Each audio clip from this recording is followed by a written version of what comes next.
Hi, everyone. Life Coach Krista here. Can you believe that we are just 1 week away from the new year? How does that make you feel? Are you looking ahead with excitement and possibility? Or does the thought of it make you feel a little heavy? If you're feeling some heaviness, that's okay. There's likely a reason for it. And I want to remind you that you are doing the best that you can with what you know right now in whatever place you are at. And that's why I'm here today. I want to talk about burnout.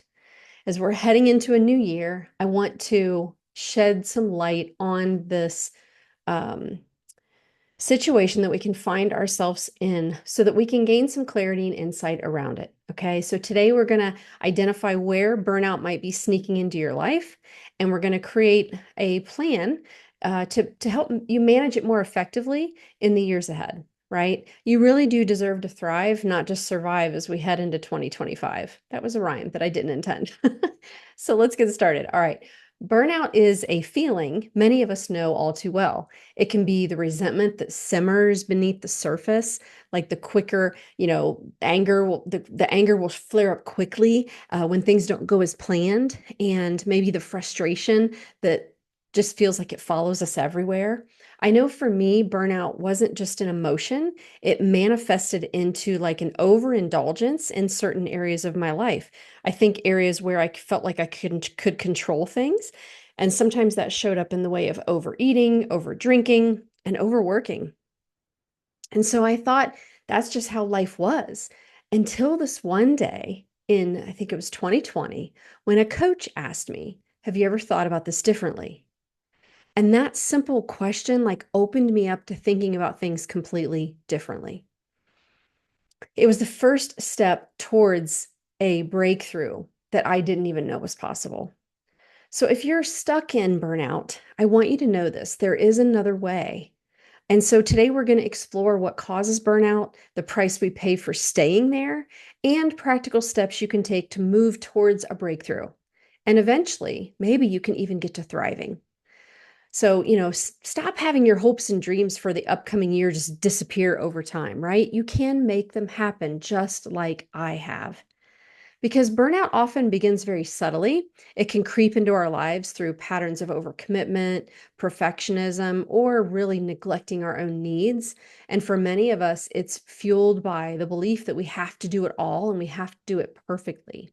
So I'm going to share just a few common causes of burnout. It can be a lack of boundaries. Maybe you say yes to everything and everyone, and then it leaves you feeling stretched way too thin. Perfectionism, I talk about this a lot. Striving for impossibly high standards can really drain your energy and leave you feeling like nothing is ever good enough. Another big one, neglecting self care. Putting yourself last creates this cycle where you have nothing left to give anyone else. And lastly, unrealistic expectations, whether it's from ourselves or others, these expectations often set us up for failure and frustration. For me, burnout felt like an emotional roller coaster. I was quick to anger, I was prone to blow-ups, and I felt really completely out of control, even though I was trying to put on the disguise that I was in control. But the deeper cost of what was happening to me was even more alarming because my health was deteriorating, my relationships were strained, and I'd really felt disconnected from a person that I really wanted to be. So we have to look at what the cost is of staying in that place of burnout, right? First, we have to recognize, are we in burnout? Are we at this place where we just have a hard time seeing anything different for ourselves? And then once you see that, you got to recognize what it's costing you because burnout comes at a high price.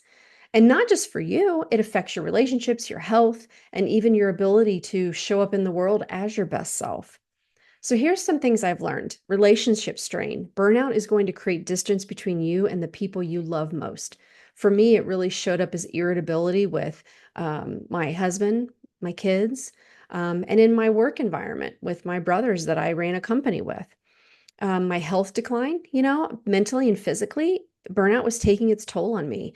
And chronic stress can really lead to a whole host of things, but exhaustion and weakened immunity and even more serious health issues over time. Emotional roller coasters, you might feel stuck in cycles of frustration and helplessness. And It really makes it harder to even see a way out. And most importantly, which was something that I couldn't even have like envisioned completely at the beginning of my journey, but this lost joy and purpose. Burnout really robs you of the energy to pursue what truly matters to you. And so instead of thriving, you are simply surviving, right? And it feels like there's no other way.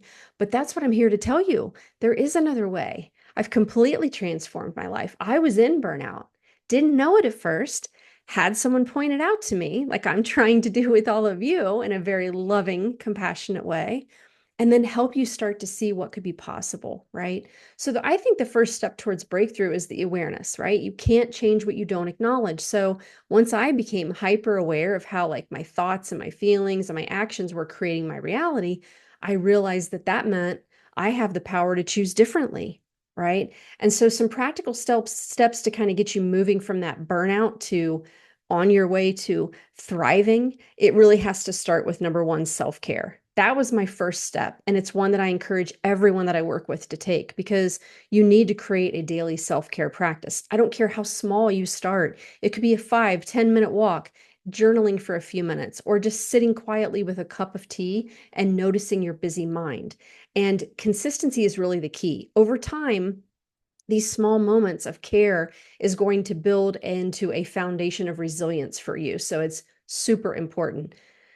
Number two, setting boundaries, right? Learn to say no without guilt. That was a hard one for me. You really have to protect your time and your energy by identifying what truly matters to you and then being able to improve your communication skills and share those boundaries to others and really stick with them. Three, letting go of perfectionism. Remember, no one's life is perfect, despite what social media might suggest to you, but lean into what feels meaningful to you instead of chasing these impossible standards that maybe you've placed on yourself, or it could come out of inherited programming with what you grew up with in your environment. So ask yourself, what would it look like for me to really show up authentically instead of striving for this perfection that is a story that came from somewhere? Number four is reframing your mindset, right? Pay attention to your thoughts. Are they helping or hurting you? Practice reframing negative thoughts into more empowering ones. And I say this all the time. This isn't like toxic positivity. We can move to a more neutral thought. I'm not asking you to go to something that you don't believe could be true, but we can certainly move from the highly negative thoughts into something that is more neutral to where we have some space to think around it, right? So, for example, instead of thinking the thought, I'll never get this right, you could literally think, I'm trying, I'm learning and growing every day. Two totally different energies, right? That are going to come from those simple shift of a thought. I think number five is really finding your why, what truly matters to you. Because when you're clear on your values and your priorities, it becomes so much easier to make decisions that align with them. So, really try to use this clarity of what your why is to guide you on how you want to spend your time and your energy. And it's okay if this comes a little later, right? That's why this is number five, because some of those steps beforehand are so crucial to allow you to get to this point. And lastly, I would really say seeking support, right? You don't have to do this alone. I didn't do it alone. So really reach out to someone, right? A coach, a counselor, a therapist, a trusted friend for guidance or accountability, right? To really help you take a step out of this place of burnout into something that you can evolve into what could be thriving for you, right? Breaking free from burnout isn't about overnight transformation. It's about these small, consistent steps that will lead to this long-lasting change. For me, it started with the awareness, self-care, and then grew into this complete shift in how I approach my life. This is not meant to be overnight. I don't want it to be overnight because I want it to be long-lasting. When I first started changing my life, I was kind of had this fear that this feeling, this thriving that I had was going to go away. Well, I'm 4 years into this and it hasn't shifted. It's only gotten stronger. So if we set up a good foundation in the beginning, which doesn't have to take a crazy long amount of time before you can get to a place where you feel better, then we can set up a good foundation so that it just keeps compounding and it just keeps building. I mean, today I am thriving in ways that I never thought was possible.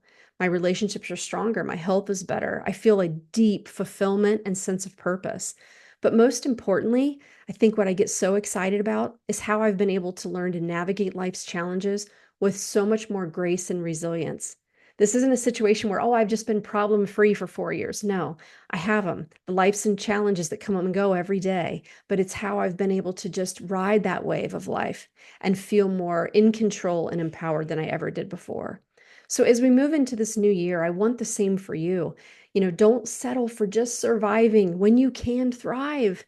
And could you take one step today to create that life that feels good most days? And remember, even on the hard days, you'll have the tools and the mindset shifts to handle them differently. So if you are ready to dive deeper, I invite you to join me for my December 29th training. So it's happening in a few days. Wired to Survive, Born to Thrive. We are going to explore some more tools and strategies to help you reclaim your energy, pursue your goals, and create a balanced, fulfilling life in 2025. Because burnout doesn't have to define you, it can be the catalyst for your breakthrough. It was for me. Start small, stay consistent, and believe that change is possible. The journey from burnout to thriving, I'm telling you, is one that is worth taking. And it really does just start with you taking the first step. So here's to a new year, right? Filled with growth and joy and the courage to thrive. I really, really want that for you. And I hope that you will have just one little nugget that you'll take away from this that you'll think about further and maybe consider what might be your next steps. All right, thank you so much for watching. If this video resonated with you, I'd love for you to take a moment to like, share, and subscribe. Together, we can spread this message and help more women feel better and thrive. That is my mission. So if you or someone that you care about could use the support, I invite you to have them visit my website at lifecoachingwithcarissa.com. There, they can schedule a 60-minute clarity call and experience firsthand the transformation a professional, qualified coach like me can bring to your life. And I do have something special. If you're ready to commit to improving your life still this year, don't miss my December offer. When you sign up for my 12-week program this month in December, you'll receive 2 bonus sessions. So that's 14 one-hour sessions that will really create this meaningful and lasting change in your life. I mean, imagine feeling better and more empowered in just 14 weeks. I'm telling you, it's not too good to be true. I have so many testimonials that will share with you what that journey can look like in your life. So as we wrap up this year, take some time to reflect on 2024 and think deeply about what you want for 2025. I really appreciate your support this year. I truly appreciate every single one of you. So here's to an amazing new year ahead. I will see you in a couple weeks. Let's make 2025 the year that we thrive.